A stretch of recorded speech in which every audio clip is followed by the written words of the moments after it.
नमस्कार दोस्तों, मैं अमन स्वागत करता हूं आपके अपने YouTube चैनल एजुकेशन हब पे। यह पर्यावरण एक परिचय का 13वां क्लास है। आज के क्लास में हम देखेंगे पारिस्थितिकी तंत्र से संबंधित नियम।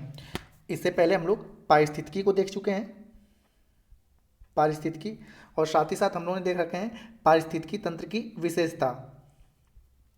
पारिस्थितिकी तंत्र की विशेषता, ये दोनों क्लास हमने देख रखा है, और साथ ही साथ पारिस्थितिकी के बारे में हमने पूरा देख रखा है। इससे संबंधित क्वेश्चन आंसर भी करा रखा है। और मैंने बताया कि जितने भी मैं आपको क्लासेस पढ़ा रहा हूँ उन सभी का PDF आपको टेलीग्राम पे उपलब्ध है, जिसका लिंक वीडियो के डिस्क्रिप्शन में दिया हुआ है। तो आज हम देखेंगे पारिस्थितिकी तंत्र से संबंधित नियम को। और जैसा कि मैंने बताया कि यह सभी प्रकार के जितने भी आप all one day exam, TET, CTET, KVS जिसकी भी तैयारी कर रहे हैं उसमें जो इन्वायरमेंट के क्वेश्चन आएंगे वो 100% है कि इससे बाहर के आने वाले नहीं है। तो चलिए शुरू करते हैं यहाँ पर। तो यहाँ पे है कि पारिस्थितिकी तंत्र से संबंधित नियम के बारे में जितने भी आज के क्लास रहेंगे सारे के सारे पारिस्थितिकी तंत्र से संबंधित नियम से ही रहेंगे। तो इसमें 8 से 10 नियम है, उन्हीं को हम लोग अच्छे से देखने की कोशिश करेंगे। तो यहाँ पे पहला नियम है आपका कि पारिस्थितिकी तंत्र जो है, पारिस्थितिकी तंत्र के संदर्भ में पारिस्थितिकी नियम कौन संकल्पनाओं का उल्लेख किया जा सकता है। अब यहाँ पे है कि पारिस्थितिकी तंत्र पारिस्थितिकी अध्ययन की आधारभूत, पारिस्थितिकी अध्ययन की आधारभूत इकाई है, और इसमें जैविक और अजैविक घटक दोनों शामिल होते हैं। तो जैसा कि मैंने आपको पिछले क्लास में बता रखा था, पारिस्थितिकी तंत्र जब मैंने शुरू किया था कि पारिस्थितिकी और पारिस्थितिकी तंत्र में अंतर क्या है, तो मैंने आपको बताया था जैसे जीवों की संरचनात्मक इकाई या कार्यात्मक इकाई किसे कहा जाता है, कोशिका को। ठीक है, कोशिका को कार्यात्मक और संरचनात्मक इकाई जीवों का कहा जाता है। उसी प्रकार से जैसे जीव है वैसे क्या है, पारिस्थितिकी है। और पारिस्थितिकी की कार्यात्मक और संरचनात्मक इकाई किसे कहा जाता है, तो पारिस्थितिकी तंत्र को कहा जाता है। पारिस्थितिकी तंत्र को कहा जाता है। अब यहाँ पारिस्थितिकी क्या है, तो पारिस्थितिकी में हम अध्ययन करते हैं कि कैसे जैविक और अजैविक घटक एक दूसरे से जुड़े हुए हैं, इनका अध्ययन करते हैं। और पारिस्थितिकी तंत्र में हम देखते हैं कि कैसे जीवों का निर्माण होता है। निर्माण कहाँ पे देखते हैं हम लोग, पारिस्थितिकी तंत्र में, और अध्ययन ठीक है किसमें करते हैं, पारिस्थितिकी में। तो जैसा कि मैंने यहाँ पे समझाने की कोशिश किया कि जैसे जीवों का कार्यात्मक और संरचनात्मक इकाई कोशिका कहा जाता है, उसी प्रकार से पारिस्थितिकी का कार्यात्मक और संरचनात्मक इकाई किसे कहा जाता है, पारिस्थितिकी तंत्र को कहा जाता है। अब आगे कहा जा रहा है कि संपूर्ण जैव मंडल जो है एक जटिल पारिस्थितिकी तंत्र है। क्योंकि आप देखेंगे पारिस्थितिकी तंत्र में क्या है कि ये आपका पारिस्थितिकी हो गया, और इसमें छोटे छोटे परितंत्र विभाजित हैं। जैसे आपने देखा होगा स्थल मंडल, ये क्या है आपका एक परितंत्र है, जल मंडल एक परितंत्र है, वायुमंडल एक परितंत्र है, मृदा क्या है एक परितंत्र है। तो इन सभी चीज़ों को मिला के क्या बनता है आपका पारिस्थितिकी। और जो अलग अलग भागों में डिवाइड है वह क्या है आपका पारिस्थितिकी तंत्र है। ठीक है, तो वही कह रहा है कि जितना भी जयमंडल, और जयमंडल को मैंने समझाया था कि जयमंडल किससे मिलकर बना होता है।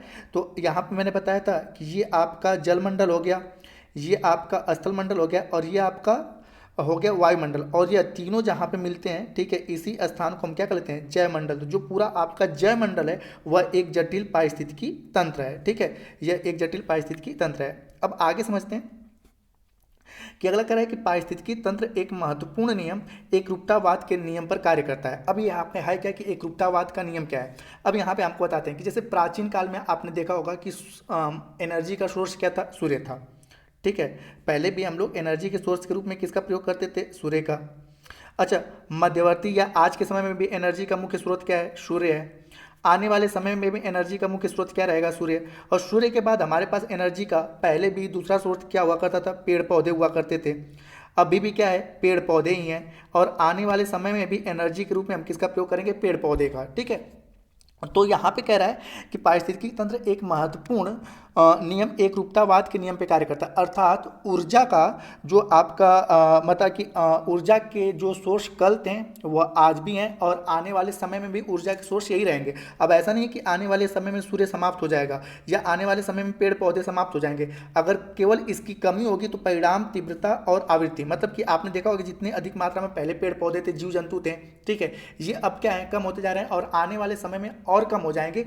लेकिन ऐसा नहीं कि ये खत्म हो जाएंगे, क्योंकि जिस जिस दिन यह खत्म होंगे उसी दिन पूरा का पूरा हमारा जयमंडल ही क्या हो जाएगा, या हमारी पूरी पृथ्वी क्या हो जाएगी, समाप्त हो जाएगी। तो ये कह रहा है कि ऊर्जा के जो सोर्स कल थे वो आज भी हैं और आने वाले समय में भी ऊर्जा के सोर्स मूल रूप से यही रहेंगे। बस अगर कमी किसी की आ रही है तो परिणाम, तीव्रता और आवृत्ति की। तो आई थिंक पहला वाला समझ में आया होगा कि यहाँ पे कह रहा है कि पारिस्थितिकी तंत्र एक महत्वपूर्ण नियम, एक रूपतावाद का नियम, अर्थात भौतिक और जैविक प्रक्रम आज भी वही हैं जो कभी अतीत में थे। जैसे मैंने कहा कि अतीत में भी वही क्या थे, सूर्य थे, पेड़ पौधे भी थे, और आज भी क्या है, सूर्य और पेड़ पौधे हैं, और आने वाले समय में भी क्या रहेंगे, भविष्य में भी सूर्य पेड़ पौधे ही रहेंगे। अंतर केवल उनके परिणाम, तीव्रता, आवृत्ति या दर का होता है। दूसरा कह रहा है आपका कि पारिस्थितिकी तंत्र सौर विकिरण के रूप में ऊर्जा के निवेश से संचालित एवं कार्यशील होती है। विभिन्न पोषण स्तरों में सौर ऊर्जा विभिन्न रूपों में प्रवाहित होती है और प्राणियों द्वारा ऊष्मा के निकासन के फलस्वरूप शून्य में चली जाती है, अर्थात ऊर्जा का पुनः उपयोग नहीं होता है। इस तरह से ऊर्जा का प्रवाह जो होता है एक दिशीय होता है। अब जैसे कि यहाँ पे कहा गया है कि सबसे पहले एनर्जी का, अगर आपसे पूछा जाए कि हमारे जयमंडल में ऊर्जा का सबसे बड़ा स्रोत क्या है, तो सूर्य है। और सूर्य से हम लोग डायरेक्ट ऊर्जा प्राप्त करते नहीं हैं। सूर्य से डायरेक्ट ऊर्जा कौन प्राप्त करते हैं, पेड़ पौधे। और पेड़ पौधे से कौन प्राप्त करते हैं, साग बच्ची। साग बच्ची से कौन प्राप्त करते हैं, मांस बच्ची। और उसके बाद मांस बच्ची। तो अब आपने देखा होगा कि पेड़, यहाँ पे मैंने आप बताएंगे 10% का, ऊर्जा का 10% का नियम लिंडेमान ने दिया था कि एक पोषण स्तर से दूसरे पोषण स्तर में, ठीक है, केवल ऊर्जा का 10% जाता है, बाकी 90% ऊर्जा क्या होता है, ऊर्जा का ह्रास हो जाता है, वो वायुमंडल में चला जाता है। अब आपने देखा होगा कि जैसे ये पेड़ है और पेड़ को यहाँ पे एक हम डायग्राम ही बना लेते हैं कि जैसे यहाँ पे हो गया पेड़, तो पेड़ को खाया बकरी ने, ठीक है, पेड़ को खाया बकरी ने, तो ऊर्जा किसको मिलेगा, बकरी को। बकरी को किसने खाया, शेर ने, तो ऊर्जा किसको मिलेगा, शेर को, ठीक है। उसके बाद शेर की मृत्यु होती है और इसको कौन खाते हैं, अपघटक। अपघटक में कौन पूछा जाता है, अपघटक में कौन कौन आते हैं, तो याद रखिए कवक और बैक्टीरिया। तो शेर को किसने खाया, अपघटक ने, ठीक है, शेर को अपघटक ने खाया। तो अब उसके बाद ऊर्जा किसको मिलेगी, अपघटक को। और अपघटक सभी चीज़ों को किसमें मिला देते हैं, मिट्टी में मिला देते हैं। तो बाकी जो ऊर्जा बचा वह तुरंत कहाँ पे चला गया, हमारे वायुमंडल में चला गया, हमारे शून्य में, अंतरिक्ष में चला गया। इसके बाद आप देखो कि यह चैन नहीं बन पाता है। तो इस प्रकार से आप देख रहे हो ना कि ऊर्जा का प्रवाह केवल एक ही दिशा में हो रहा है, ठीक है, इसके आगे ऊर्जा नहीं बढ़ रहा है, ठीक है। ऐसा नहीं कि फिर से यह ऊर्जा प्राप्त हो रहा है पेड़ों को, ऐसा कुछ नहीं हो रहा है, ठीक है। तो यह ऊर्जा केवल, ठीक है, तो आपसे पूछा जाता है कि पारिस्थितिकी तंत्र में ऊर्जा का प्रवाह कैसा होता है, तो एक दिशीय, जैसा कि आपने देखा। लेकिन अगर वहीं पर पोषण का प्रभाव पूछे, अब यहां पे हम आपको पोषण के बारे में समझा रहे थे कि अगर आपसे पोषण, जैसे यहां पे आपने समझा कि ऊर्जा का प्रवाह कैसे एक दिशीय होता है, तो आपका पेड़ हो गया, ठीक है, उसके बाद बकरी हो गया, उसके बाद शेर हो गया। अब समझ पा रहे हो आप कि पेड़ को बकरी खाएगा तो ऊर्जा किसको मिलेगा, पेड़ को तो मिलेगा नहीं, क्योंकि पेड़ से ऊर्जा की हानि हो रही है, मिलेगा किसको, बकरी को। बकरी को शेर ने खाया तो ऊर्जा किसको मिला, शेर को। और शेर की मृत्यु हो गई तो अब ऊर्जा पूरा का पूरा कहाँ पे चला गया, हमारे अंतरिक्ष में, या अंतरिक्ष को हम लोग कह लेते हैं शून्य में, ठीक। लेकिन अब यहीं पे अगर ऊर्जा के अलावा पोषण स्तर, पोषक तत्वों की बात कर दी कि पोषक तत्वों का प्रवाह कैसा होता है, एक दिशीय होता है या चक्रीय हो रहा होता है, ठीक है। तो आप देखोगे कि पेड़ पौधे को किसने खाया, बकरी ने। अब मान लेते हैं कि पेड़ पौधों में पाया जाता है आयरन, ठीक है, ये मान लेते हैं कि पेड़ पौधों में पाया जाता है आयरन। तो ये आयरन किसको मिला, बकरी को। बकरी को किसने खाया, शेर ने। तो ये आयरन अब किसको मिल गया, शेर को। आयरन मतलब हुआ, ठीक है। और शेर को किसने खाया, अपघटक ने, ठीक है, अपघटक ने। तो उसके बाद जब शेर को अपघटक खाएगा तो अपघटक शेर को किसमें मिला देगा, शेर की सभी चीज़ों को मिट्टी में मिला देगा, ठीक है। तो अब आपने देखा होगा कि पेड़ पौधे खनिज तत्व या पोषक तत्व किससे लेते हैं, पुनः मिट्टी से। तो पुनः पेड़ पौधों क्या मिला, ठीक है, यहाँ से मिट्टी मिला, और मतलब पोषक तत्व मिले, पोषक तत्व में खनिज जैसे लोहा, ये मैग्नीज, ये सारी चीज़ें किससे मिले, मिट्टी से। और पुनः यहाँ से इसको आयरन मिल गया, और आयरन फिर किसको, इनको मिल रहा है, इनको मिल रहा है, और फिर इसी तरह से ये मिट्टी में। तो अगर आप अच्छे से समझ पाए होंगे, ठीक है, तो यहाँ पे मैं बताने की कोशिश, ऊर्जा के प्रवाह को आपने अच्छे से समझा कि बस केवल ऊर्जा का प्रवाह क्या होता है, एक दिशीय होता है, एक दिशीय होता है ऊर्जा का प्रवाह। लेकिन अगर आपसे पूछ दे कि पोषक तत्वों का प्रवाह, पोषक तत्व का प्रवाह कैसा होता है, तो यह क्या होता है, चक्रीय होता है, चक्रीय होता है। चक्रीय को हम लोग क्या कह लेते हैं, उत्क्रमणीय भी कह लेते हैं, उत्क्रमणीय। चक्रीय को हम लोग उत्क्रमण। तो पोषक तत्व का प्रवाह क्या होता है, चक्रीय या उत्क्रमणीय, और ऊर्जा का प्रवाह क्या होता है, एक दिशीय। तो आई थिंक आपने इसको समझा होगा अच्छे से। फिर आते हैं फिर हम आते हैं अपने, तो यहाँ पे आई थिंक इसको आपने समझा होगा कि ऊर्जा का प्रवाह किस प्रकार से, क्योंकि पेड़ को खाएगा बकरी तो ऊर्जा केवल किसको मिलेगा, बकरी को, और बकरी को खाएगा शेर तो भैया बकरी तो मर गई, बकरी को कहाँ से ऊर्जा मिल रहा है, बकरी को खा गया शेर, ठीक है, तो बकरी को कहाँ ऊर्जा मिल रही है, ठीक है, तो ऊर्जा किसको मिलेगा, शेर को, और शेर की मृत्यु हो जाएगी तो शेर में जितने भी पोषक तत्व हैं किसमें मिल गए, ठीक है, जितनी भी ऊर्जा वो सब की सब वहीं पर समाप्त हो गई, जो भी ऊर्जा है कहाँ पर चली गई, आपकी वायुमंडल में, अंतरिक्ष में। तो इसके आगे आप देख रहे हो चैन बन ही नहीं पा रहा है। लेकिन जैसे मैंने बताया कि पोषक तत्व, तो पोषक तत्व के पेड़ को खाया बकरी ने तो आयरन किसको मिला, बकरी को खाया शेर ने तो आयरन किसको मिला, शेर को, और शेर की जब मृत्यु हुई तो जब वह डिकम्पोज हुआ मिट्टी में मिला तो पुनः मिट्टी में आयरन मिल गया, और मिट्टी से पोषक तत्व कौन ले रहे हैं, पेड़ पौधे। तो इस प्रकार से आप देख रहे हो कि यह जो क्रम है वो चलता रहता है। तो पोषक तत्वों का प्रवाह चक्रीय और ऊर्जा का प्रवाह एक दिशीय होता है। आगे है कि बढ़ते पोषण स्तर में ऊर्जा का प्रगामी क्षय होता है। प्रत्येक पोषण स्तर के जीवों में अपने पिछले पोषण स्तर के जीवों में केवल 10% ऊर्जा की ही प्राप्ति होती है। इसे ऊर्जा स्थानांतरण का 10% का नियम कहते हैं। अच्छा, इस नियम को हम लोग आगे पढ़ेंगे। इस नियम को देने वाले थे व्यक्ति जिनका नाम था लिंडेमान, ठीक है। इस 10% के नियम को किसने दिया था, लिंडेमान ने। जैसे आप ऐसे ही समझ लो कि आप सेव खाते हो, ठीक है, आप सेव खा रहे हो, तो क्या सेव की पूरी एनर्जी आपको मिलती है, नहीं मिलती है, ठीक है, क्योंकि सेव को आप बस रस चूस रहे हो और बाकी एनर्जी क्या होती है, समाप्त हो जाती है। उसी प्रकार से, ठीक है, जैसे पेड़ पौधे को बकरियां खा रही हैं तो बकरियों को केवल पेड़ पौधे से कितनी एनर्जी मिलती है, केवल 10%। और बकरी को खाया शेर ने तो शेर को भी बकरी का कितना, केवल 10% एनर्जी मिला, बाकी 90% ऊर्जा का क्या होता है, ह्रास। तो कई बार यहाँ पे क्वेश्चन ऐसे पूछ लेता है कि एक पोषण स्तर से दूसरे पोषण स्तर में जाने पर कितने % ऊर्जा का ह्रास होता है। तो ऊर्जा का जो क्षय अगर पूछ देगा, ह्रास पूछ देगा तो 90%, और कितने % ऊर्जा एक पोषण स्तर से दूसरे पोषण में स्तर में जाती है, तो 10% ऊर्जा एक पोषण स्तर से दूसरे पोषण स्तर में जाती है। पोषण स्तर के क्लास को मैंने पिछले क्लास में बहुत अच्छे से डायग्राम के रूप में समझा रखा है, तो आप उसको देख सकते हो। अब यहाँ पे कह रहा है कि बढ़ते पोषण स्तर में श्वसन दर ऊर्जा के सापेक्षिक ह्रास बढ़ता चला जाता है, अर्थात उच्च पोषण स्तरों में जीवधारियों में श्वसन के दौरान उष्मा ह्रास अपेक्षाकृत अधिक होता है, ठीक है। तो जैसे आप देख रहे हो ना, जितने बढ़ते हुए पोषण स्तर में जा रहे हैं, ठीक है, जैसे कि पहले पोषण स्तर को अगर 10%, 100 में से केवल कितना मिल रहा है, 10% ऊर्जा। इसको भी हम लोग अच्छे से डायग्राम करके समझ लेते हैं। जैसे पहले पोषण स्तर के पास, ठीक है, पहले पोषण स्तर के पास 100% ऊर्जा है, तो एक पोषण स्तर से दूसरे पोषण स्तर में आएगा तो 100 का 10% कितना हुआ, केवल 10%, ठीक है, मतलब दूसरे पोषण स्तर को केवल 10% ऊर्जा मिलेगी, तीसरे पोषण स्तर को केवल 1% ऊर्जा मिलेगी, और चौथे वाले को कितना मिलेगा, 0.1%। तो इसी को हम क्या कहते हैं कि 10% ऊर्जा का एक पोषण स्तर से दूसरे पोषण स्तर में हानि हो रही है, तो सबसे कम ऊर्जा किसको मिलती है, जो सबसे लास्ट में आता है, और सबसे लास्ट में कौन आता है, शीर्ष मांसभक्षी। तो शीर्ष मांसभक्षियों को सबसे कम ऊर्जा मिलती है। तो इसी के बारे में यहां पर आपका कह रहा है।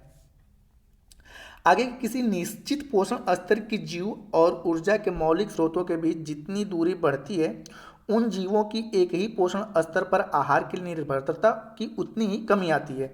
यही कारण है कि आहार श्रृंखला यानी कि फूड चेन छोटी और आहार जाल क्या होता है, बड़ा और जटिल होता है। अब इसको भी हम लोग यहां पर समझने की कोशिश कर रहे हैं, ठीक है। कह रहा है कि जितना बढ़ता हुआ पोषण स्तर रहेगा, ठीक है, वहां पर जीवों का किसी ऊर्जा के मौलिक स्रोतों पर निर्भरता उतनी कम होती है। जैसे कि आपने एक सुना होगा कि फूड चैन, ठीक है, खाद्य श्रृंखला और खाद्य जाल। तो हम यहाँ पे खाद्य श्रृंखला क्या होता है, जैसे पेड़ हो गया, बकरी हो गया, और यहाँ पर शेर हो गया, ठीक है। तो आप देख रहे हो ना कि बढ़ते पोषण, यहाँ पे बकरी को खाने के लिए केवल और केवल एक सोर्स क्या है, पेड़ है। शेर को खाने के लिए केवल और केवल क्या है, एक सोर्स है, बकरी है। तो यहाँ पर ये क्या हो गया, खाद्य श्रृंखला कहलाता है, श्रृंखला। और कई खाद्य श्रृंखलाओं के समूह को हम क्या कह लेते हैं, खाद्य जाल कहते हैं। अब जैसे खाद्य जाल क्या कहलाएगा, तो यहाँ पे पेड़ पौधों को, ठीक है, पेड़ पौधों को चूहे खा सकते हैं, चूहे को बिल्ली खाएगी, और बिल्ली को पुनः कौन खाएगा, शेर खा लेगा। पेड़ पौधों को, ठीक है, पेड़ पौधों को टिड्डे खाएंगे, टिड्डे को सारे आप कह सकते हो कि पक्षियाँ खाएंगी। तो इस प्रकार से आप देख रहे हो ना, आगे ये बढ़ता हुआ जा रहा है, ठीक है। अब यहाँ पे बकरी को कौन खा सकता है, लोमड़ी भी खा सकती है, ये भी बना सकते हो, बकरी को लोमड़ी, ठीक है, पेड़ पौधों को बकरी खाएगी, बकरी को कौन खाएगी, लोमड़ी खाएगी। तो अब यहाँ पे देखोगे कि जो सबसे दूरी पर है, ठीक है, जैसे शेर क्या है, सबसे अधिक दूरी पर है, तो इसके लिए अब क्या है, कई सारे चॉइस हो गए हैं। जैसे शेर लोमड़ी को भी खा सकता है, शेर बकरी को भी खा सकता है, शेर बिल्ली को भी खा सकता है। तो इसी को कहते हैं कि जो मूल ऊर्जा का मूल स्रोत क्या है, पेड़ है, और जो ऊर्जा के मूल स्रोत से जितना अधिक दूरी पर होगा, तो सबसे अधिक दूरी पे क्या है, शेर है, तो उसका ऊर्जा के मूल स्रोत से निर्बद्धता उतनी ही क्या होती जाती है, कम होती जाती है। और जो इसके जितना करीब रहेगा, क्योंकि बकरी के पास केवल और केवल क्या है, एक ऑप्शन है, वह क्या खाएगा, पेड़।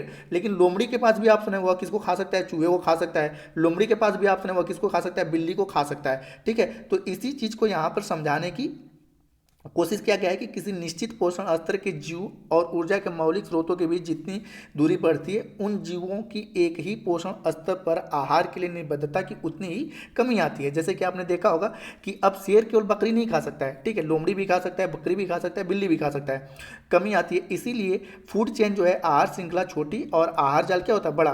तो अगर आपसे कहा जाए कि फूड चेन क्या है, तो ये वाला जो मैंने आपको बनाया था ना, केवल ये वाला, तो पेड़, बकरी और शेर, ठीक है, ये क्या हो गया, फूड चेन, खाद्य श्रृंखला हो गया। और कई खाद्य श्रृंखलाओं का समूह, जैसे कि यहाँ पे कई सारे खाद्य श्रृंखला हो गए हैं, तो कई खाद्य श्रृंखलाओं का समूह क्या कहलाता है, खाद्य जाल कहलाता है। तो आई थिंक ये वाला स्टेटमेंट आप समझ पाए होंगे। अगला कह रहा है कि सूर्य ताप परितंत्र की उत्पादकता को प्रभावित करने वाला सर्वाधिक महत्वपूर्ण कारक है, और सूर्य ताप में कमी परितंत्र की उत्पादकता और जैव विविधता दोनों में कमी लाता है। यही कारण है कि निम्न अक्षांशों से उच्च अक्षांशों पर जाने पर समांतर परितंत्र की उत्पादकता और जैव विविधता में कमी आती है। तो इसको भी हम लोग अच्छे से समझने की कोशिश करते हैं।